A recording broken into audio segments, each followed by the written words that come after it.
Uma coisa que tem sido muito popular no nosso tempo e no momento atual são esses programas de TV sobre transformação, né? Então tem a mudança do seu armário, vem uma equipe, muda toda a sua casa, muda o seu banheiro, muda o seu carro, tem aí para a reforma da casa, tem para a reforma dos filhos, tem para a reforma da empresa, tem tudo que é tipo de programa e todos eles têm a mesma premissa, né? Alguém vai vir lá e vai mudar de repente a sua vida. E é tão popular esse tipo de programação porque eles chamam de reality TV, né? Então é a TV da realidade, porque a gente se enxerga lá, né? A gente quer alguma mudança, a gente quer alguma transformação também nas coisas da nossa vida, nas áreas, nas coisas que estão acontecendo na nossa vida.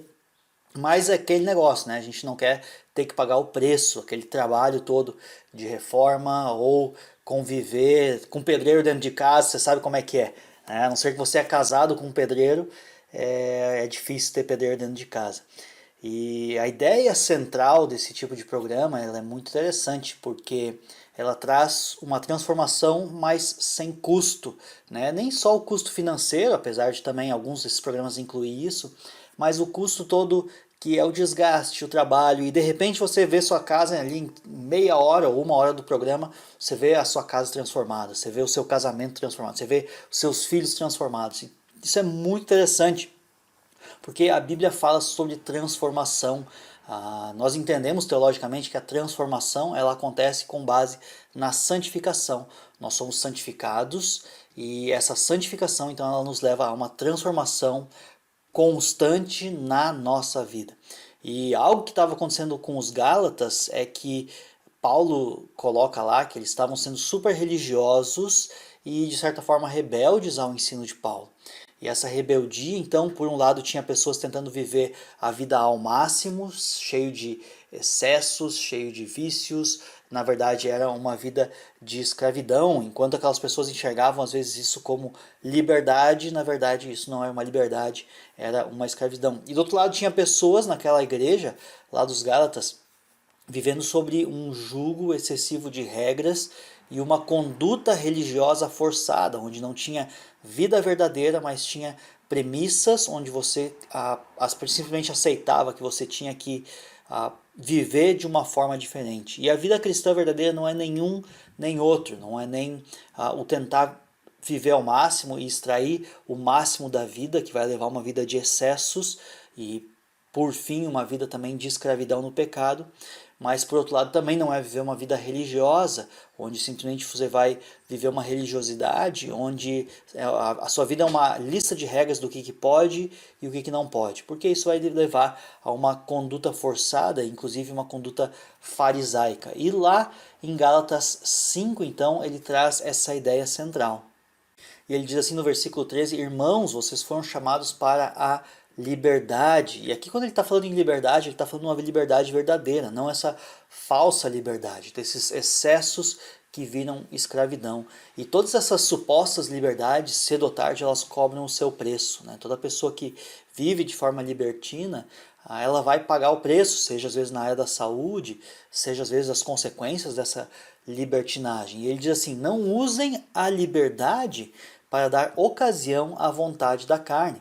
Então a nossa carne, né, não é simplesmente o nosso corpo físico, mas os desejos que estão lá militando no nosso coração. É o anseio pelo que é errado. Então essa liberdade ela não deve dar ocasião para a vontade da carne, mas o texto continua e diz, pelo contrário, sirvam uns aos outros mediante o amor. Então, quando Cristo nos liberta, nós temos liberdade para não viver mais sob o antigo jugo, mas sim agora viver servindo não só a Cristo, mas em servir a Cristo a gente pode servir uns aos outros por causa e através do amor. E essa liberdade é a liberdade que o mundo não tem. E ele diz por que disso, versículo 14: toda a lei se resume num só mandamento: ame o próximo, ame o seu próximo como a si mesmo. Então, ao contrário de satisfazer seus próprios desejos de forma pecaminosa e desejos egoístas, a resposta ela é servir o próximo e amar o próximo. Então, ao invés de se servir a si mesmo, né, com suas vontades, seus desejos, aquelas coisas que quer, a gente vai servir o próximo. Então, isso vai demandar do que? Da nossa vontade transformada, talvez das nossas finanças, talvez de investir o nosso tempo nos outros, né? Talvez fazer exatamente o que você não quer, né? Então, ele fala que o que estava acontecendo lá na igreja dos Gálatas era uma libertinagem, uma forma libertina de se viver, que estava levando inclusive a conflitos. Olha o que fala o versículo 15. Mas se vocês se mordem e se devoram uns aos outros, cuidado para não se destruírem mutuamente. Então as pessoas estavam usando essa liberdade para pecar. Mas muito pelo contrário, eles tinham agora liberdade para não pecar. Então, nós entendemos aqui em Gálatas como sendo dois grupos distintos, aqueles mais libertinos e aqueles mais religiosos. Aparentemente o que está acontecendo é que eles estão se devorando, se mordendo e devorando uns aos outros. Alguns estavam buscando na Bíblia um sistema de código legal, uma legalidade, como viver uma suposta santidade, de simplesmente regras sem amor.